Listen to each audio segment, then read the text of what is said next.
Bonsoir à tous et bienvenue dans ce tout nouveau rendez-vous d'actualité. Désormais, la rédaction de Mayotte la Première vous propose de jeter un regard différent sur un thème d'actualité qui a marqué vos esprits. Et pour ce tout premier numéro de l'autre regard, nous vous proposons de revenir sur la crise de l'eau à Mayotte. Rappelez-vous, c'était en 2016, des écoles fermées, des entreprises bloquées et tout le sud de l'île qui se retrouve sans eau courante. À l'époque, personne n'aurait imaginé que quelques semaines de retard des pluies auraient donné lieu à une crise hydrique majeure dans le 101e département de France. Alors 2 ans après, qu'est-ce qui a changé dans la gestion de cette ressource si précieuse? Nous allons voir si les avancées obtenues par ce fameux plan d'urgence au Mayotte ont permis de mettre la population à l'abri.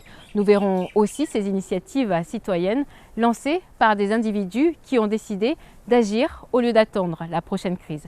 Je vous laisse découvrir cette enquête réalisée avec Daniel Abdou et on se retrouve tout de suite après avec notre invité.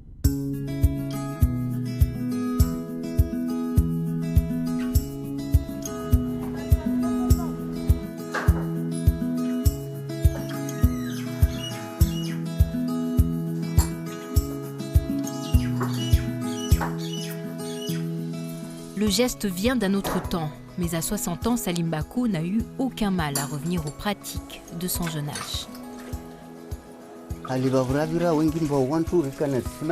Avant, beaucoup de Mahorais avaient un puits chez eux.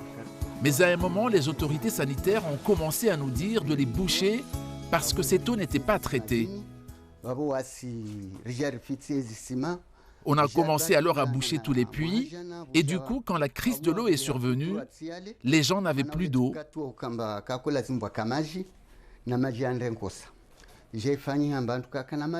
Je me suis dit qu'il valait mieux rouvrir le puits.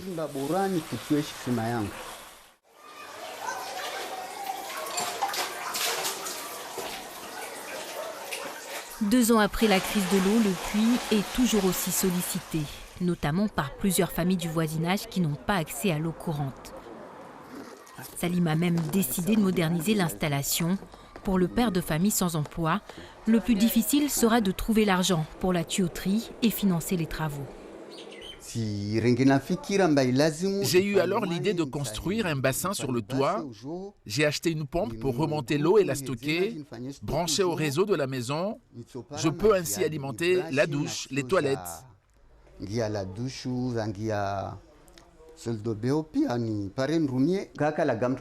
On doit changer notre manière de penser, qu'on se souvienne de ce qui s'est passé pour en tirer les leçons, parce que personne n'avait prévu ce qui s'est passé.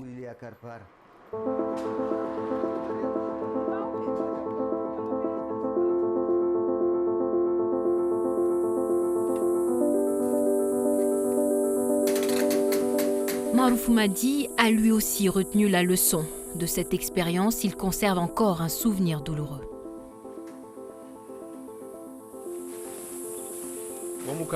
Ça me fait mal au cœur parce qu'on a dépensé beaucoup d'argent pour construire tout ça, de l'argent personnel mais aussi des aides publiques. Je fais tout mon possible pour ne pas que les installations se dégradent. Je nettoie, je mets des produits contre les rongeurs. Comme ça, le jour où Dieu me permettra de reprendre mon activité, je pourrai tout relancer comme avant. Il y a 2 ans, son exploitation a été décimée par le manque d'eau. 1000 poules pondeuses mortes de soif du jour au lendemain. Depuis, l'agriculteur de Dembéni se bat pour relancer son élevage. On prend l'eau depuis là-bas jusqu'ici, l'eau passe par ici pour aller encore plus bas. L'eau récoltée vient directement dans cette citerne de 120 mètres cubes, des réserves supplémentaires pour la saison sèche. Le projet a coûté 15 000 €, une somme financée en grande partie par les subventions du département. Quand il sera rempli, je n'aurai plus besoin d'eau courante pour mes activités. Je pourrai même arroser mes plantes parce qu'ici, on est... Le cours d'eau est exceptionnellement préservé, mais il aura fallu l'épisode des coupures pour que tout le village lui redécouvre un intérêt. Quand ils ont coupé l'eau, tout le village s'est réuni. On s'est dit qu'il fallait réparer le réseau qui puise l'eau de la rivière de Chungi, car le réseau public apportait trop de problèmes. Les villageois ont cotisé, chaque famille a apporté entre 5 et 10 euros. L'argent récolté a permis d'acheter de nouveaux tuyaux pour remplacer les anciens trop usés.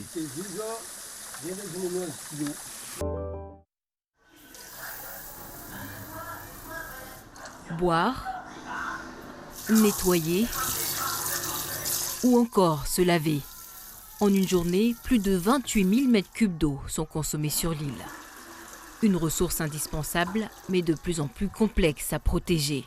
Sur un territoire soumis au changement climatique, à l'explosion démographique ou au développement économique et agricole, la pression sur la ressource est énorme. À tel point qu'à la fin de l'année 2016, Mayotte doit faire face à une pénurie en eau sans précédent. Beaucoup plus sur une zone, la zone de Mamoudzou, en 2016, et sur la zone de Dzoumogné et de Kombani, il n'a pas beaucoup plu. Ça veut dire qu'en fait, la pluie n'est pas tombée au bon endroit et au bon moment. Au bon moment, c'est quoi? C'est en novembre, la pluie commence à tomber au fur et à mesure. Et là, elle est tombée beaucoup plus tardivement. Et elle n'est pas tombée là où il fallait. Là où il fallait, c'est vers ces zones-là ou vers ces zones-là. Là où il y a les retenues. Là où il y a les retenues. Je souhaiterais savoir quelles mesures d'urgence le gouvernement entend prendre en concertation avec le syndicat des eaux et les collectivités de Mayotte pour remédier à cette pénurie dramatique dont il est inutile de préciser les conséquences en matière de risques sanitaires. Pour les autorités et les différents acteurs de l'eau, le réveil est brutal. Faute de financement, les infrastructures posées dans les années 80-90 ont vieilli. Les fuites d'eau représentent 22% de la ressource produite. En déplacement à Mayotte, Erika Barrett annonce une série de mesures chiffrées à 51 millions d'euros pour assurer l'approvisionnement en eau. Le plan eau est lancé. Pour aller vite, 25 millions sont consacrés à l'urgence. À court terme, la ministre s'engage sur la réhabilitation de plusieurs forages, l'amélioration des captages pour augmenter les quantités d'eau récupérées en rivière, ainsi que la réalisation d'une étude pour exploiter la rivière de Dembéni. Parmi les mesures à mettre en place à plus ou moins long terme, on note le rehaussement de 1 mètre de la digue de la retenue de Kombani, la construction d'une usine de désalinisation dans le sud de Grande-Terre et surtout cette fameuse retenue collinaire à Oroveni. Estimé à plus de 35 millions d'euros, le projet qui date d'avant 2006 doit être opérationnel à la fin 2020. Pour s'assurer de l'aboutissement du plan, l'État et l'ADL supervisent le tout. Un prêt de 2,5 millions est même octroyé au syndicat des eaux pour lui permettre de s'entourer des compétences nécessaires. Pendant 2 ans, 4 techniciens vont monter les projets et le dossier de financement. Ils sont aussi chargés de former les équipes du syndicat qui disposent désormais de plusieurs dizaines de millions d'euros pour avancer. Comment a été utilisé cet argent? 2 ans après, où en sommes-nous du plan Urgence Eau?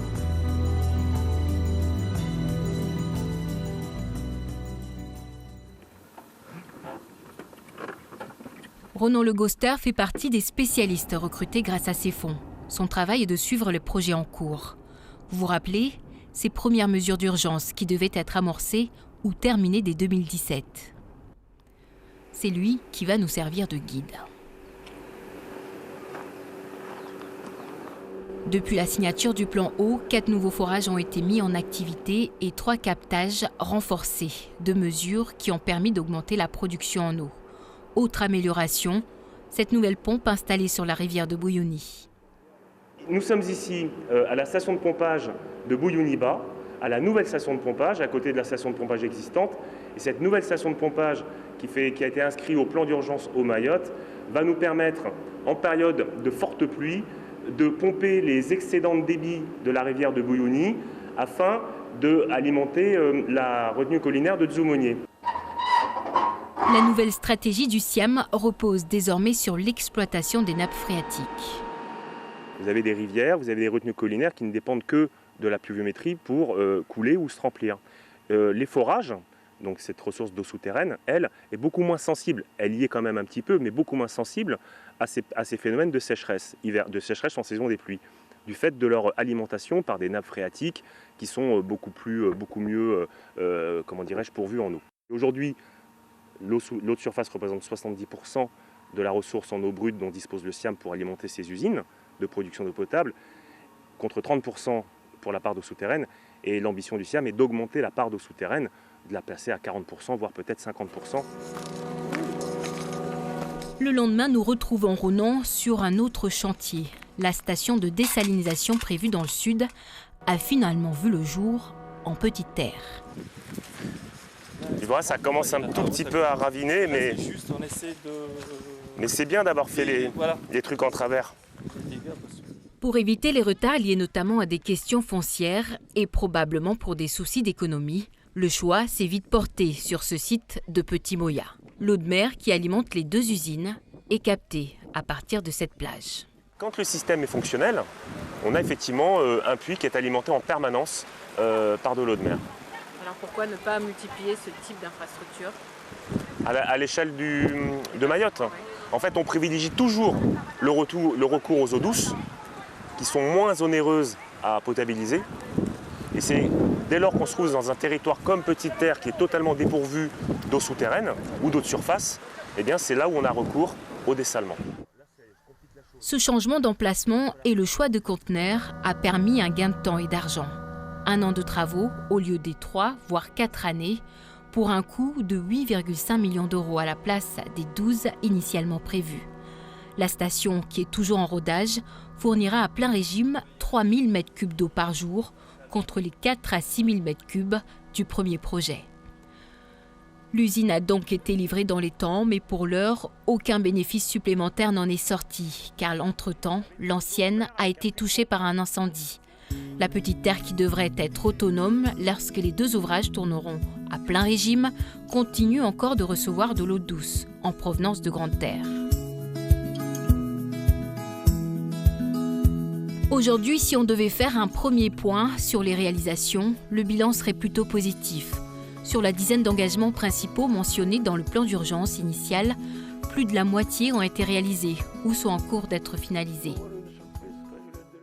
Je ne vais pas dire que je suis satisfait. Nous avons commencé à travailler parce que depuis très longtemps, il n'y a jamais eu des investissements sur l'eau. On avait oublié l'eau. Il y a des retards sur certains projets, mais qui sont liés essentiellement à, je dirais, des complications techniques, voire pour certains des complications sans doute financières. Mais de toutes les façons, au niveau de l'État, l'État s'est engagé sur 20 millions d'euros. Les 20 millions sont là. Les engagements de l'État sont entièrement tenus sur ce plan d'urgence eau. Après la crise, nous avons investi plus de 30 millions d'euros, l'État, l'Europe, avec d'autres partenaires. Mais moi, je ne suis pas resté là. Je suis allé plus loin. En effet, pour compenser le retard pris dans le plan d'urgence, d'autres projets ont été avancés, comme la déviation d'une rivière vers la retenue de Dzoumogné. Autre projet d'envergure, l'interconnexion entre les réseaux nord et sud, pour mieux répartir la ressource sur le territoire et faire jouer la solidarité lorsqu'une zone est plus touchée par la pénurie en eau. La retenue de Kombani a été raccordée à la station de pompage de Bouyouni. Si besoin, le sud pourra désormais alimenter le nord.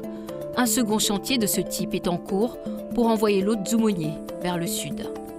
Sur le premier versement de 25 millions, 75% de la dépense a été réalisée. Mis bout à bout, ces réalisations doivent permettre un gain de la production en eau, mais à une seule condition. Encore faut-il qu'il pleuve, puisque à un moment donné, s'il ne pleut pas, les retenues ne se rempliront pas parce que les rivières ne couleront pas. Mais à partir du moment où on parvient à remplir les 2 retenues collinaires à 100% de leur capacité, on a une saison sèche de sécurisation devant nous jusqu'à la prochaine saison des pluies. Une année de tranquillité, mais après. Malgré tous les travaux réalisés, l'île reste toujours aussi dépendante des précipitations. Les projets qui permettraient de sécuriser la ressource restent en souffrance. Et dans le même temps, les chiffres de la consommation explosent. Entre 2016 et 2018, le besoin en eau potable a augmenté de 2 millions de mètres cubes.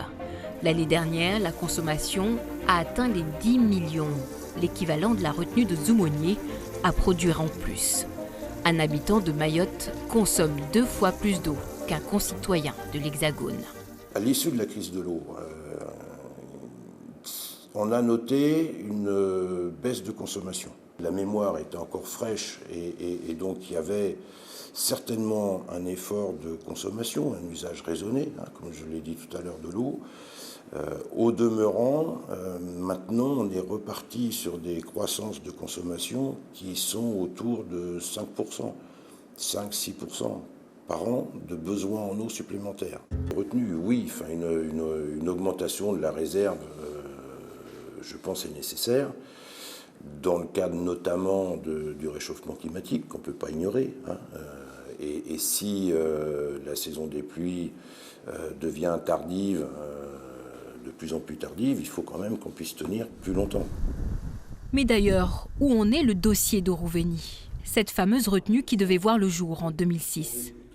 Sur Orovény, je crois qu'il y a une première question qui se pose, c'est est-ce qu'il y a un besoin ou non de faire une troisième retenue? Je crois que cette question-là est en train d'être tranchée par les uns et par les autres. Construite à une époque où l'île comptait 2 fois moins d'habitants, les retenues actuelles sont limitées. À Dzoumounié, le niveau d'eau baisse de 1 à 2 cm par jour. L'ouvrage est mal conçu. Entre les évaporations et les infiltrations d'eau, difficile de le remplir. En 2017, le projet d'Orovény est ressorti du placard. Un accord a même été trouvé avec les propriétaires fonciers. Alors comment expliquer qu'un an avant la date de livraison prévue par le plan d'urgence, les autorités semblent une nouvelle fois hésiter sur la question? Il faut identifier le site le plus approprié pour mettre en place cette retenue collinaire. Parce qu'il y a un certain nombre de propriétés qu'on doit avoir dans une retenue collinaire. Il faut que la couche sédimentaire soit suffisamment stable pour qu'il n'y ait pas d'infiltration trop importante en dessous.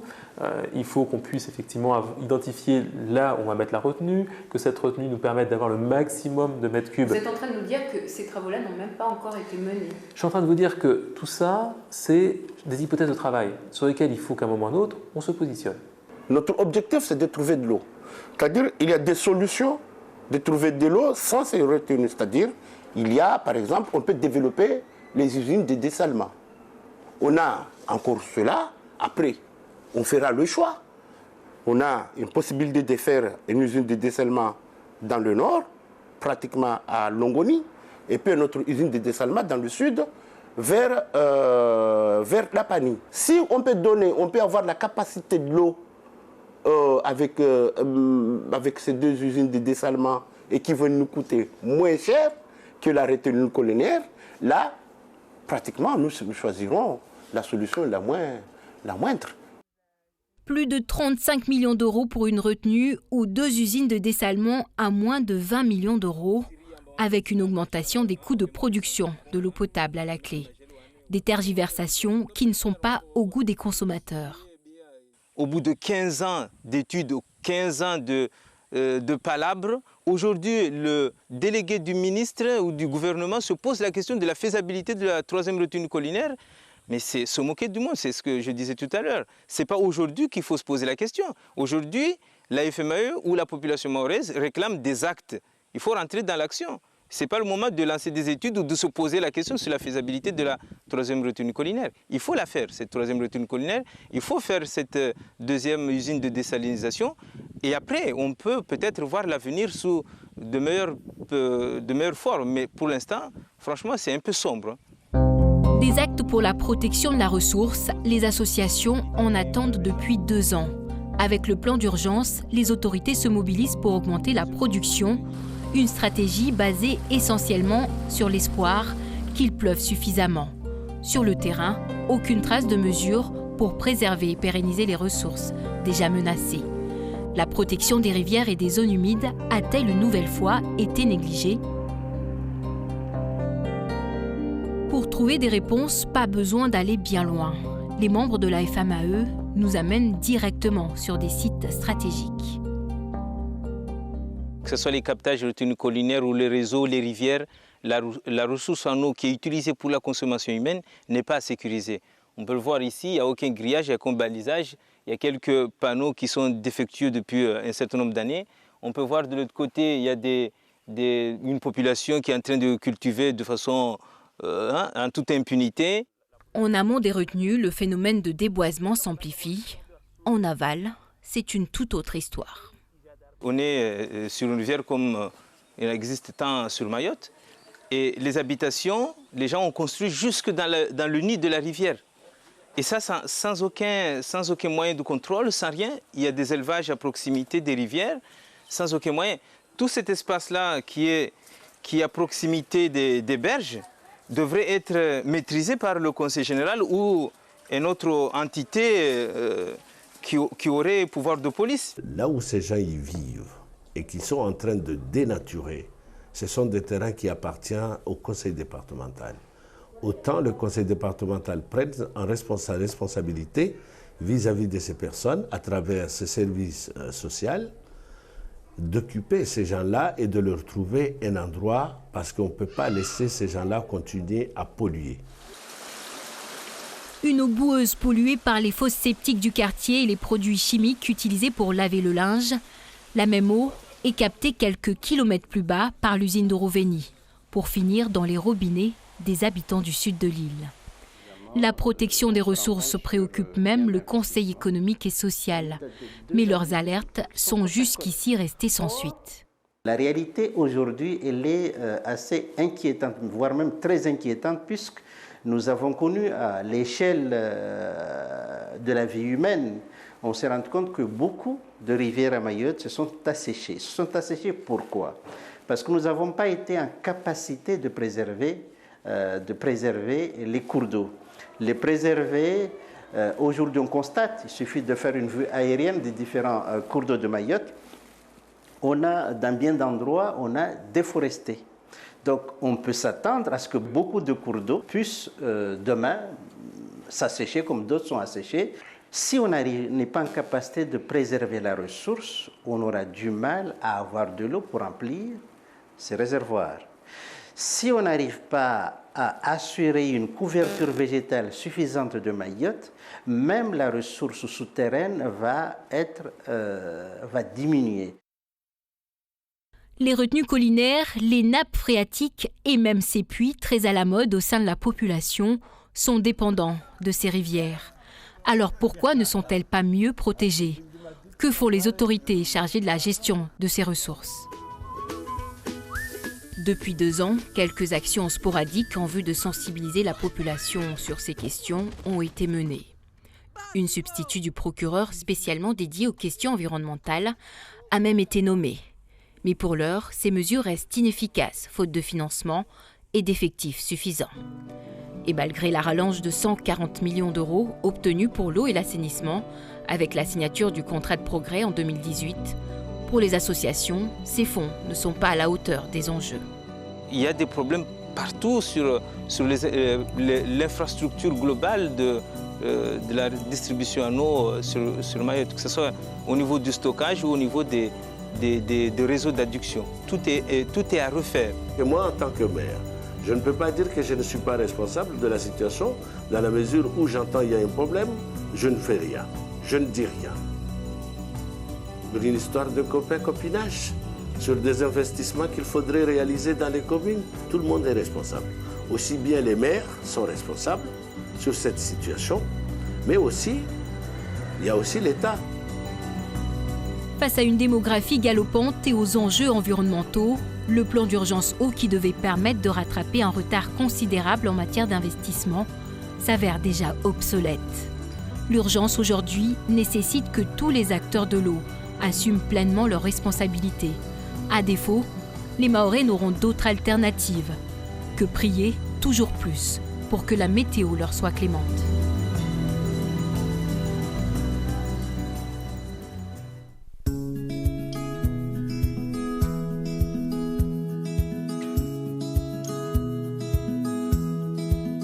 Nous sommes ici au sein de la délégation de Mayotte à La Réunion. Le bâtiment vient juste d'être inauguré après plusieurs mois de rénovation. Et c'est ici que nous avons choisi d'accueillir la toute première invitée de cette émission. Erika Barej, bonjour. Bonjour.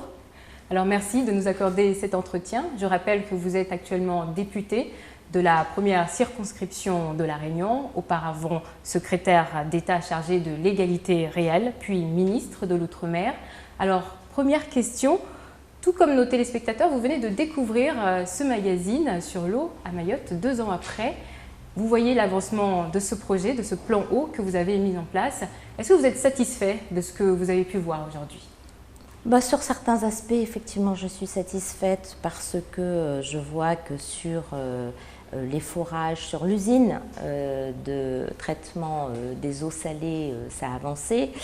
Je suis moins satisfaite lorsque j'entends qu'on se réinterroge sur la 3e retenue collinaire, alors que cet élément était un des points du plan Mayotte, du plan eau Mayotte, alors pas que le plan d'urgence, parce que c'est bien une structure sur du moyen et long terme. Donc voilà, je note que les choses se sont mises en place. Je note aussi qu'il y a eu du personnel pour lequel on avait prévu un financement près de 2 millions d'euros pour qu'il y ait l'encadrement technique, l'ingénierie, l'encadrement administratif, parce que derrière tout ça, vous avez noté que c'est beaucoup de papiers, beaucoup de procédures, un certain savoir-faire technique. Donc il fallait de façon un peu urgente accompagner les services locaux de Mayotte avec une expertise que les services n'avaient pas jusqu'à maintenant. Justement, on a vu tous ces efforts dans ce magazine. Alors, la pénurie en eau a été la première grande crise à laquelle vous avez dû faire face en tant que ministre. Est-ce que, en tant que ministre d'Outre-mer et à titre personnel, comment vous avez vécu cet épisode? D'abord, assez violemment, parce que l'eau, c'est la vie. Et que lorsqu'on se rencontre, on se rend compte que derrière cette problématique, il y avait véritablement un enjeu vital pour le territoire, pour les hommes, les femmes, les enfants. C'est extrêmement difficile. Et de se dire, et puis on se dit, mais l'eau ne tombe pas du ciel. Il y avait une sécheresse exceptionnelle à ce moment-là. D'ailleurs, c'est très bien expliqué par les techniciens. Il y a eu le temps de la saison des pluies qui a été décalé, et lorsque la pluie est tombée, elle n'est pas tombée au bon endroit. Bon, bref. Donc ça a été assez violent. Et là, on se dit, mais s'il n'y a pas d'eau, comment je vais pouvoir trouver de l'eau? Parce que c'était véritablement ça la question. L'eau ne tombe pas. Les forages avaient été abandonnés pendant très longtemps. Et l'usine qui devait servir à traiter l'eau de la mer, elle était en activité, sauf qu'elle ne suffisait pas à la production. Donc véritablement, sans solution face à un problème vital. Et puis, on se dit également que ce sujet qui existe aujourd'hui, qui existait en 2016, avec les événements climatiques qui sont devant nous, et l'évolution démographique, ça va être un sujet qui va être encore plus important dans l'avenir si nous ne prenons pas les mesures. Donc rapidement, on a convoqué tout le monde et on ne s'est pas laissé intimider par l'ampleur du sujet et on s'est mis au travail. Alors justement, à ce moment-là, vous arrivez en urgence à Mayotte et arrivé sur place, vous découvrez qu'il y a plusieurs années de retard en termes d'investissement et de protection de la ressource. Comment est-ce que vous découvrez ça? Quelle est votre première réaction en découvrant toutes ces négligences, ces retards? Parce que par la suite, on a l'impression que vous avez été un peu prise de court. Non, d'abord, avant de venir à Mayotte, j'avais invité les responsables locaux à une séance de travail au ministère. Donc j'ai reçu les responsables du SIAM au ministère des Outre-mer. Parce que ce qu'il faut savoir, c'est que l'eau n'est pas une compétence d'État, c'est une compétence locale. Mais une fois qu'on a dit ça et qu'on est dans une crise, c'est largement insuffisant. Donc j'avais demandé aux techniciens de venir, aux responsables, donc mes techniciens et responsables, pour que nous puissions faire un point et les entendre sur la situation. Je n'étais pas très satisfaite des choses parce que je me dis que quelques années après la départementalisation de Mayotte, donc en 2013, lorsque nous lançons les conférences de l'environnement pour faire un plan Mayotte, ce plan s'est concrétisé, plan eau Mayotte stratégique, s'est concrétisé qu'en 2017 avec beaucoup de travail technique autour de ça. Et je me disais, et j'ai partagé ce mécontentement, ou en tout cas ces interrogations avec les responsables, en disant qu'il y avait quand même quelques petites choses qui auraient pu être faites. Je pense au forage. Les Mahorais savent très bien, il y a naturellement des forages qui existaient, qu'il aurait fallu entretenir, qu'il aurait fallu activer très rapidement. C'est l'entretien des canalisations. On n'a pas besoin d'attendre 2017 sur un plan stratégique eau pour savoir qu'on doit entretenir les canalisations pour diminuer les pertes. Il y en a à Mayotte, mais il y en a partout. À La Réunion, il y en a aussi. Mais dès qu'on intervient sur les canalisations, on voit bien qu'il y a une ressource qui part à la mer qui peut être utilisée par les Mahorais.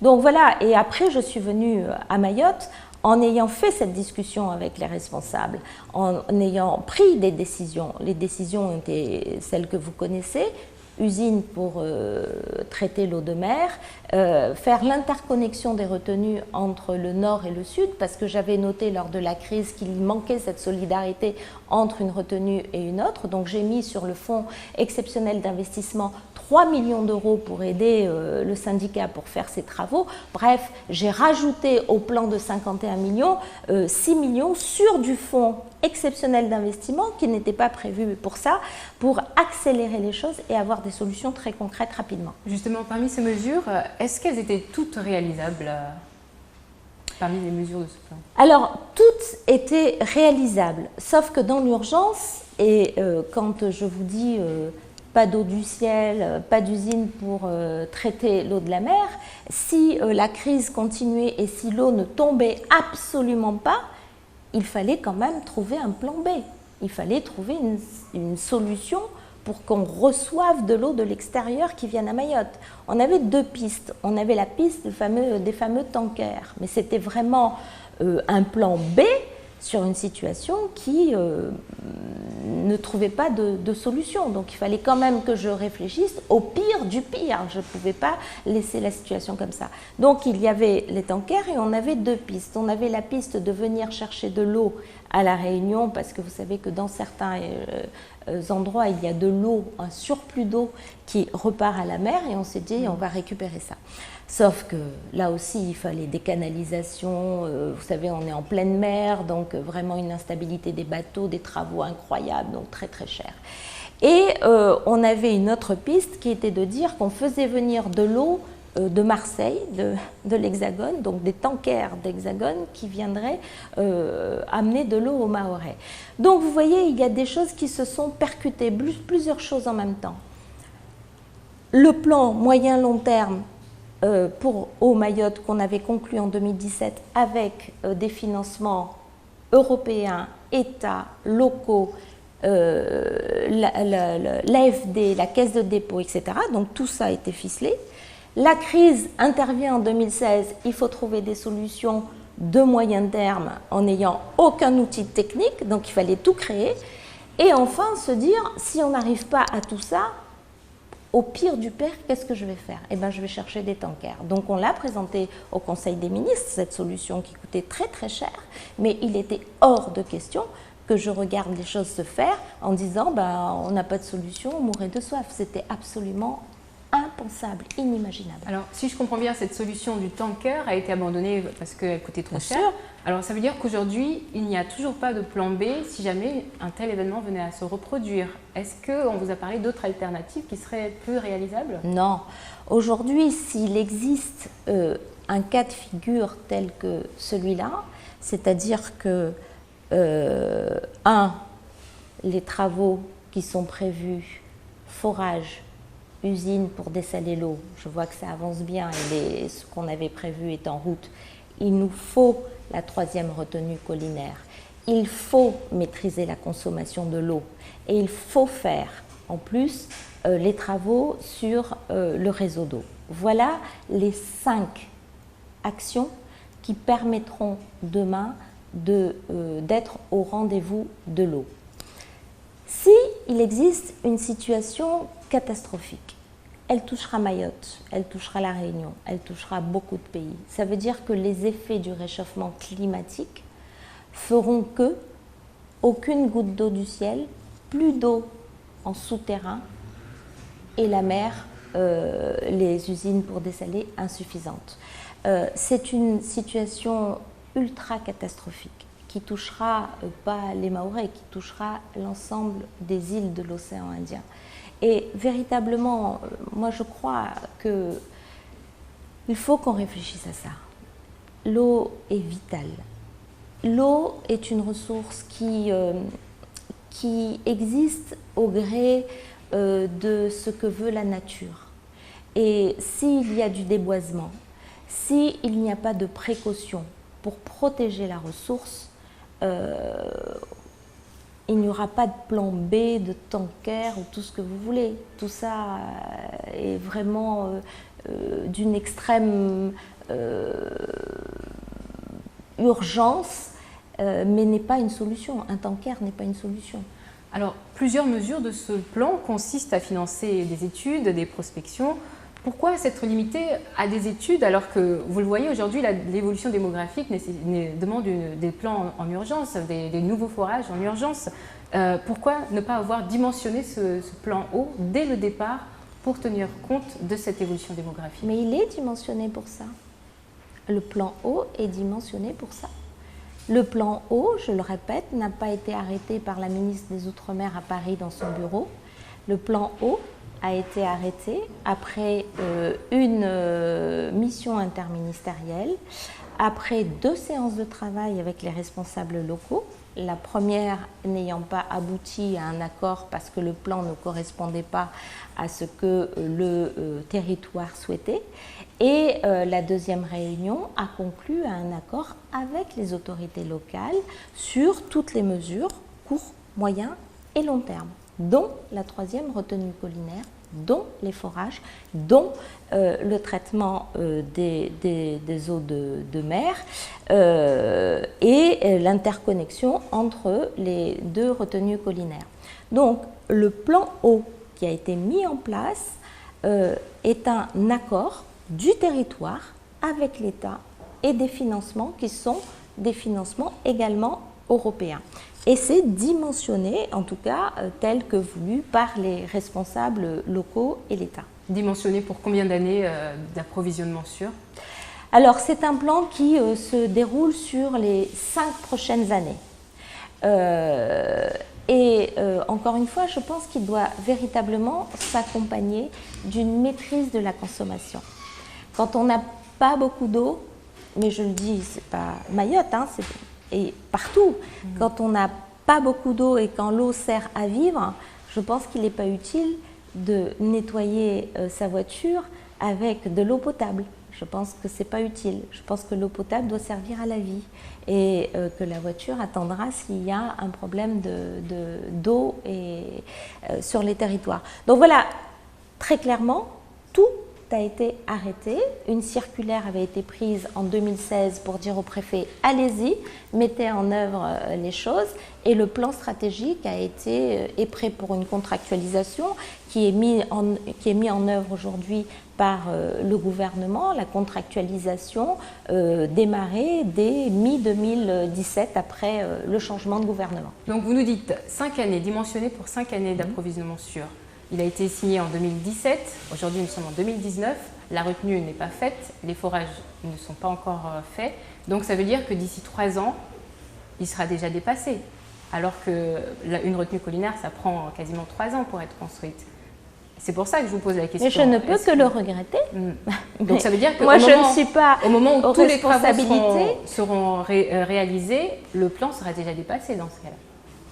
Je ne sais pas, c'est les autorités maintenant qui doivent réajuster s'ils doivent réajuster. Mais en tout cas, lorsque nous avions pensé ces travaux, ce dimensionnement, etc., encore une fois, il avait été arrêté avec l'accord de ceux qui connaissent le mieux leur territoire, hein, c'est-à-dire les élus locaux, des collectivités et du syndicat de l'eau. Voilà, mais c'est ce que je vous disais au début de votre entretien, vous me le demandiez, c'est que on regarde toujours que les choses prennent un temps extraordinairement long pour faire. alors qu'on pourrait accélérer les procédures, simplifier les procédures, avoir une gouvernance. C'était d'ailleurs un des objets du plan eau, mettre des gouvernances partagées où tout le monde est autour de la table, où les réglementations sont un peu assouplies sans porter préjudice bien sûr à la loi, c'est pas ce que je dis, mais ce qui est un peu perturbant, c'est que lorsque on arrête quelque chose en 2017 et que j'entends là qu'on remet en cause en 2018-19 ce qui avait été décidé en 2017, c'est sûr que ça ne permet pas d'accélérer la mise en œuvre de ce plan stratégique. Alors, vous avez vu dans l'enquête qui a été réalisée, les associations environnementales qui s'interrogent pourquoi est-ce qu'il n'y a pas des mesures de protection de la ressource, de protection de ces retenues. On voit des gens qui cultivent autour. Et même pour les fuites d'eau, il n'y a pas eu de mesures à ce niveau-là. Pourtant, ça fait partie des bases même de cette protection. Pourquoi est-ce qu'il n'y a pas eu de mesures sur le plan... Je pense que le syndicat de l'eau est tout à fait à même de prendre les décisions pour mettre les protections. Je le dis parce que ici, avec la communauté d'agglo dont nous faisons partie à Saint-Denis avec la CINOR, c'est un travail qui est fait par la collectivité locale. Donc à la mairie, on a un programme, voilà. Donc c'est juste pour illustrer qu'il y a une compétence locale qui prend les mesures pour protéger les sites. C'est absolument nécessaire parce qu'on peut faire l'objet d'une malveillance. On met du produit dangereux dans cette eau qui va dans les robinets, c'est extrêmement dangereux. Donc je pense qu'aujourd'hui le syndicat de l'eau peut prendre les mesures de protection des sites, peut engager avec l'entreprise avec qui il y a une contractualisation pour l'exploitation du réseau d'eau. Dans les contrats de délégation de services publics, si c'est le cas à Mayotte et pour certaines villes, demander à l'entreprise qui exploite ces réseaux d'avoir des résultats dans l'entretien de ces canalisations d'eau. Bref, il y a plusieurs outils qui permettraient aujourd'hui, localement, à contractualiser et à mettre en œuvre ça. Vous êtes en train d'évoquer d'une certaine manière les défaillances au niveau des syndicats et des élus. Est-ce que vous avez été aidé à l'époque justement par ces élus, notamment les maires qui ont cette compétence pour élaborer ce plan? Moi, je ne parlerai pas de défaillance. Ça a été très bien dit dans votre reportage. Quand Mayotte devient département français, au moment où elle devient département français, où cette terre devient département français, tout ce qui aurait dû être mis en place en 2011 et de façon anticipée sur différentes problématiques n'a pas été construit.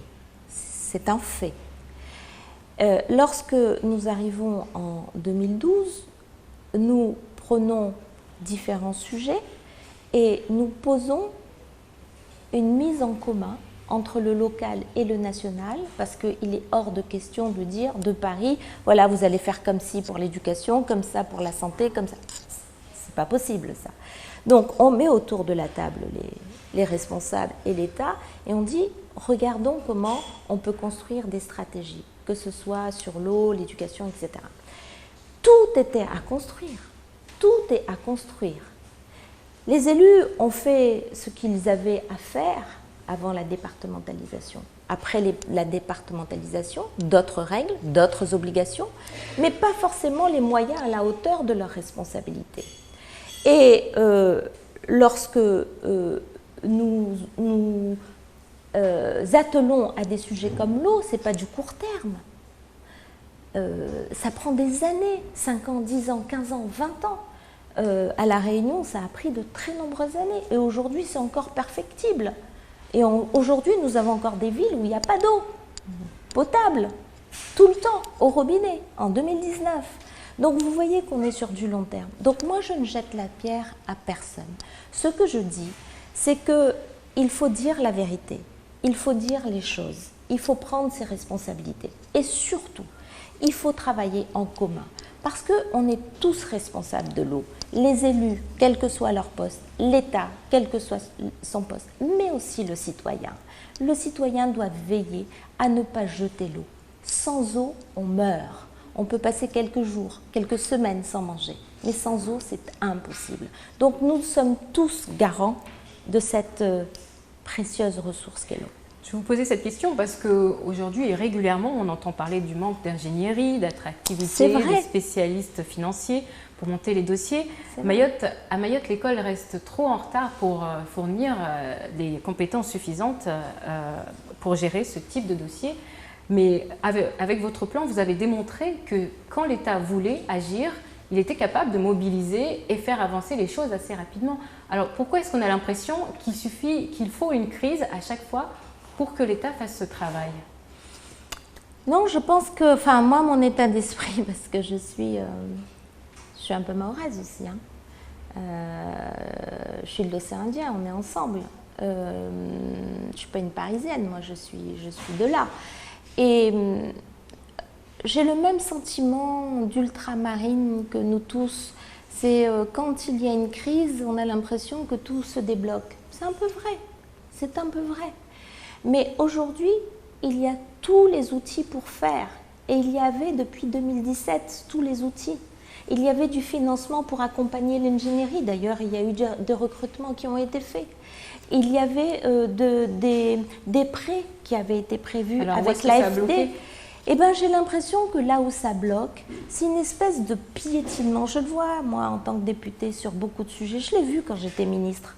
Il a fallu que je bouscule beaucoup les choses, hein, parce qu'on m'explique toujours que ce n'est pas possible, qu'il y a la Constitution, le principe de Sylle. Bien sûr qu'il y a tout ça. Bien sûr, je suis respectueuse de tout ça. Mais il y a une façon d'amener les choses qui permet toujours de faire avancer les sujets. Je vais vous donner un exemple. Quand vous dites il n'y a pas forcément la compétence mahoraise pour le faire, quand dans la loi égalité réelle, on met le dispositif 400 cadres, le même qui existe en Nouvelle-Calédonie, qui consiste à faire former très concrètement des jeunes gens et des jeunes filles qui ont leur bac ou un diplôme pour qu'ils deviennent des professionnels d'une matière et qu'on leur garantisse au retour sur leur territoire des postes pour faire. Faisons-le. Mettons quelques exemples, quelques jeunes qui seraient ravis de le faire. Ils participeraient à un sujet extraordinaire pour leur territoire. Voilà. Mais j'ai l'impression qu'il y a toujours ces lourdeurs, ces horreurs administratives qui sont sur les mêmes schémas et qui nous répètent que c'est toujours très compliqué, qu'on ne peut pas avancer, qu'il ne faut pas faire, etc. Je pense qu'on a tout aujourd'hui pour le faire. Tout pour faire avancer le sujet de l'eau. Alors justement, en tant que ministre, est-ce que vous avez, lors de cette crise, est-ce que vous avez senti une solidarité de la part des autres ministres du gouvernement pour vous aider à débloquer ce dossier? Oui, oui, très certainement. Sur l'environnement, sur les finances, parce qu'il a fallu quand même faire acter des dépenses supplémentaires. Oui, on a cette solidarité gouvernementale en situation de crise. En situation de crise. En situation de crise. Oui. Mais moi, ce que j'ai senti pendant la crise de l'eau, c'est surtout une résilience incroyable des Mahorais. Je veux dire, on est passé par des moments difficiles où on coupait l'eau de façon régulière, souvent, avec des risques de maladie derrière. Et les Mahorais ont trouvé des solutions très pragmatiques, ont gardé un peu en mémoire l'histoire de leur enfance, de ce que faisaient leurs grands-parents, etc. Et ça, quand même, ça a sauvé beaucoup Mayotte. Alors, l'année dernière, une nouvelle crise touche Mayotte. Vous écrivez une tribune pour dénoncer le manque de considération à l'égard de ce territoire. Comment, pour vous, cela se traduit-il dans la politique menée à Mayotte? Est-ce que vous avez, par exemple, rencontré des difficultés sur d'autres dossiers ou vous rencontrez des blocages? Alors sur Mayotte, au moment où j'écris sur ce sujet, sur la crise, c'était en fin 2018. Nous avions beaucoup de difficultés à constater la mise en œuvre de la loi égalité réelle. Pendant des mois, je me suis battue pour dire à mes collègues autour de la table du Conseil des ministres que Mayotte, c'était un nouveau département et qu'en tant que département, ces Français devaient avoir les mêmes droits que tous les Français. Et ensuite, avec l'aide du président, qu'il fallait accélérer ce rattrapage. Et moi, en 2018, je ne vois pas les choses se faire. Et je trouve ça injuste. Alors, pour revenir à la crise de l'eau, est-ce que vous pensez qu'une telle crise d'une telle ampleur pourrait arriver ici, à La Réunion? Bien sûr, personne n'est protégé des crises d'eau. Personne. Ici, à Madagascar, en Europe, partout. Alors après, les situations ne sont pas les mêmes, puisque les réserves ne sont pas les mêmes, bien entendu.